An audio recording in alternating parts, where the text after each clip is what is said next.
Hello guys! Our video for today guys is magluluto tayo ng tinolang manok. So ayan ating papaya. Tapos ito yung ating guys, ating luya. Ayan guys, kahit-kahit na siya guys. Ayan ating luya. Ayan. Pwede na rin siyang guys, pwede na rin siyang kainin guys. So masarap mo siya guys, yung Americanis na. At yung panglahok, palasa, yan yung sili.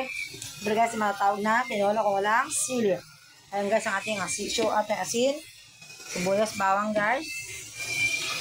Ayan guys. Fry ko na rin yung ating chicken guys. Ginisa ko na siya. Sa sibuyas at bawang. Ayan siya guys. Ginisa ko na siya. Habang ginigisa ko siya guys, is ilalagay ko na rin yung ating papaya. Guys. Lagay natin papaya para sabay siyang maluto guys. Papaya. Ayan. Kaya kukuha tayo guys ng sili sa ating rep. Meron akong sili dito guys sa ating rep. Siling haba guys. Kukuha tayo ng siling haba. Ayan, may mga kamakamatis pa natin dito guys. Ayan, kumuha tayo ng sili guys. Mga 6 pieces lang. Ayan, hugasan natin ang bahagya guys. Lalagay natin.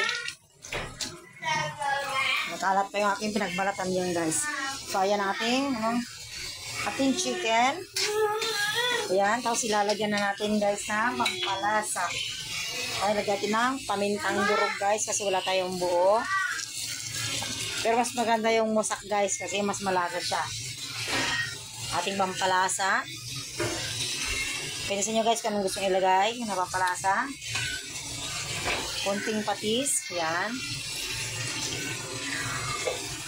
Tapos, the next guys is ang ating salt or asin. Yan, 1 tablespoon siya guys. Ang plastic nating spoon. Yan, ang ating salt. Siyempre guys, bago natin yan tubigan, antayin natin maluto ng konti guys. Babalik natin muna yung ating mga ginamit na asin. Guys, balik natin yung mga panglahok. Guys, babalik natin muna sa lagayan. Siyempre guys, para hindi siya makalat.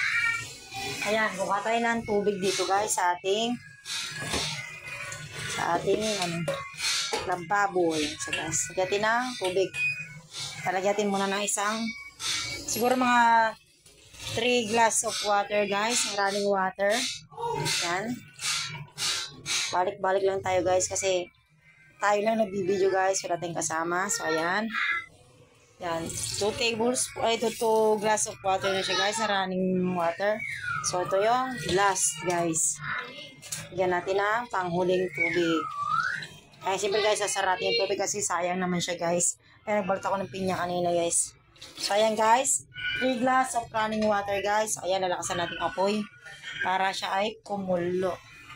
So ayan guys, habang kumukulo siya guys, hahaluin natin guys yung ating tinolang manok. Ayan, nag-change color na siya guys sa ating pampalasa. Ayan siya guys. Natin siya nagyan ng hugas bigas guys. Sinitapon ko na kanina. Kalimutan natin guys. So ayan guys, habang hinantay natin kumulo guys yung ating papaya, chicken. Ito naman yung ating sili. Lalagay ko na siya guys, yung ating bunga ng sili. Mamaya natin lalagay guys yung ating dahon ng sili. Ayan guys. Napapakuluan natin siya guys. Siyempre guys, papakuluan natin, tatakpan natin muna ng bagya. Tapos mamaya pagluto niya guys is pakita ko sa inyo kung paano ilagay yung sili guys. Ganun lang siya kadaling lutuin guys. So ayan guys, luto na ang ating tinolang manok guys. Ayan. Mukulong-kulong na siya guys. Malambot na yung ating manok at papaya. So lalagay naman natin guys yung ating talbos ng sili. Ayan guys, ang ating talbos ng sili.